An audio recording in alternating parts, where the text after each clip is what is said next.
How bad of a look was that beatdown the U.S. men's national took from Belgium last night in the round of 16 in the FIFA 2026 World Cup? Let's talk to TalkSport correspondent Brian Smith, who joins us live from London right now. Brian, appreciate you hopping on with this, man. Let's get straight into it because I felt like it was the most embarrassing loss I've seen in a World Cup since I started watching soccer, covering it, hanging out with football knowledgeable guys like yourselves here. So, how bad of a look was that for the U.S. men's national team, both on the pitch and off the pitch? Look, this was horrible because you have to remember, Brandon, that this is a World Cup that has been 32 years in the making. This is a World Cup on home soil. And so making the round of 16, the USMNT has done that before. This is supposed to be the golden generation. This is Balogun and Kristen Pulisic, Captain America. I never want to hear ever again Kristen Pulisic called Captain America. I've written about this at TalkSport.com. He didn't show up this entire World Cup. He didn't have a goal. Yeah, he was dealing with an injury, but players play through injuries. He was soft in that match. USMT was soft in that match. This was a team that was, you go out and you hire, you pay a ton of money from Mauricio Pochettino. You have the talent. You're supposed to have the chemistry. You're singing country homes. You have America inspired. And for them to show up that way, horrific defense. Offense did not exist. This was a total step backward for U.S. soccer. And they're not going to get this chance again for 10, 20, 30 more years. This is going to haunt U.S. soccer for years to come. Absolutely. I mean, you took the words out of my mouth. As a former athlete, I never want to use the four-letter word when talking about another athlete, but they look soft all across the board outside of Tillman. And, a couple other guys kind of stepped up and had their moments. Berhalter tried to get the crowd going and all, but ultimately they look scared.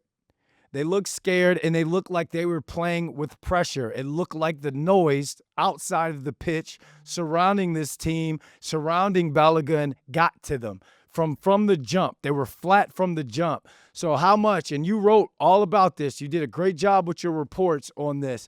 How much do you feel as though the whole Trump Balogun FIFA thing affected this team's performance? Yeah, I have two answers for this one. So number one, you can't in any way blame a politician for what you do on the field, as you know, in the NFL, right? So Patrick Mahomes, Tom Brady, it would be inconceivable for them to blame a politician or a governing body for what they did not do on the playing field in the arena. The second part of that, though, and this is what blows my mind, because I don't want to come on here and talk politics, Brandon. We're talking sports. But why in the world did this happen? Did FIFA allow this to happen? Did the President of the United States get involved in this? Because it is so obvious that Belgium played above where they needed to be, where they were supposed to be. Belgium was playing to prove the USA wrong, to prove Donald Trump wrong.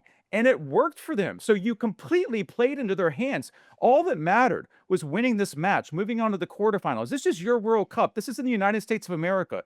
The whole country was behind you. I have said 1,000 times, Brandon, he did not deserve the red card. But that is for FIFA to handle. You don't get exceptions, but it looks like there was favoritism. It looks like there was cronyism. It looks like Gianni Infantino did his best buddy, Donald Trump, a good old boy favor. But the irony is that it affected the USMNT because they're playing a Belgium team that's doing the Trump dance out there, and they wanted to put it to the USA. And the Belgium team that beat the heck out of USMNT in a friendly just a few months ago, this was a significantly more passionate, inspired team that wanted to save football. And so all of a sudden, Brandon, instead of having the world behind USMNT, instead of having all the fans, it went silent in Seattle, and the whole world was rooting for USMNT to lose this match because the President of the United States got directly involved and got Balogun on the pitch, and it completely backfired. And once I saw Romelu Lukaku do the whole Trump dance and the whole team celebrating on that, you knew because we talk about locker board, billboard, bulletin board material when it comes to getting ready for a game. As a professional athlete, you shouldn't need bulletin board material to get you psyched up and get you ready. But there are certain things that when they happen, when let's say, so again, a player's getting called out, a player's family gets called out, or there's some sort of outlying source that gets involved with the game that has no business in being involved with the game, they take that personal. And you could see it from the way that they played, you could see it from the celebration, and then you could see it from the tweet after saying overturn this. That is the ultimate level of trolling to a troll. And you're looking at it now as a U.S. Men's national team fan who's been on this high. And goes before the World Cup. A lot of us has been behind this team, backing this team for quite some time. And now you look at it and you're like, this is how you go out? This is absolutely embarrassing, not only on the field, but off the field as well, because not only did you rally the Belgium players in that team, you rallied the world against us, the full football soccer world against us, and we saw it all unfold on Monday night. Brian, I want to ask you, because you mentioned, and I think everyone can agree, because as a American football coach's son, coaches coach, players play. Yeah. I thought Pochettino did everything he could to make this, to at least put this team in some sort of position to be competitive in this game. There have been talks and reports about the U.S. Soccer Federation wanting to retain Pochettino. How do you think this loss now affects Mauricio Pochettino wanting to come back and be the head coach of this football team?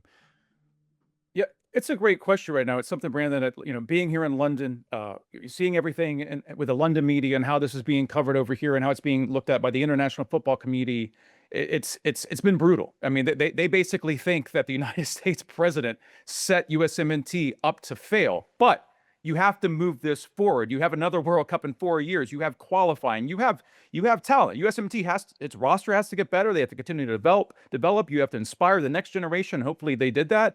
And this World Cup, which has set all-time attendance records, NFL stadiums have been packed. International fans have loved it. The Tartan Army, the Viking Row. Yeah. It's been an incredible World Cup. So how does USMNT take that step forward?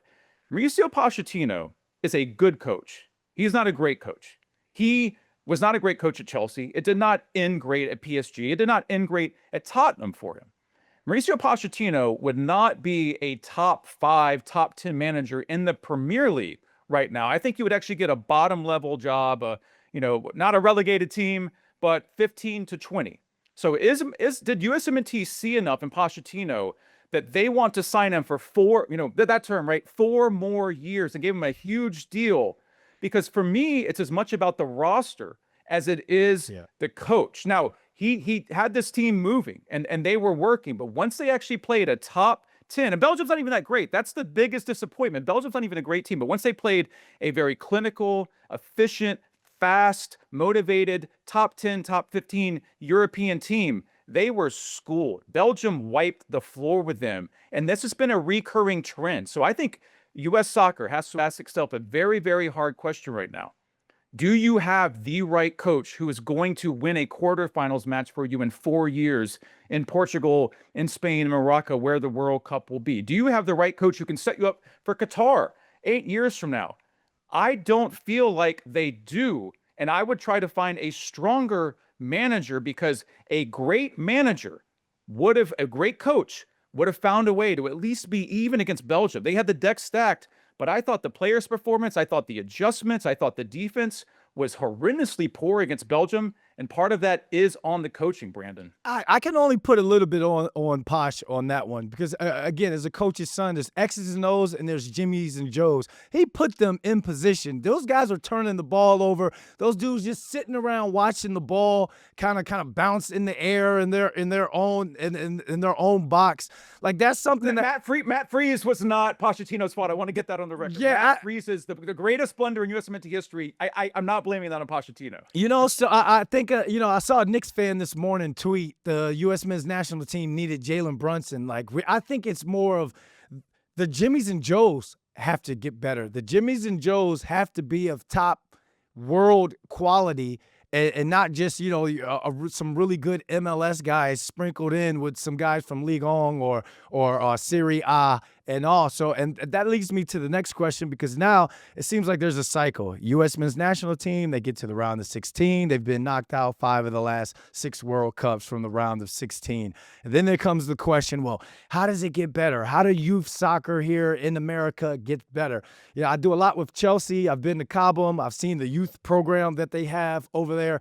It is night and day compared to the U.S. soccer system development over here in America.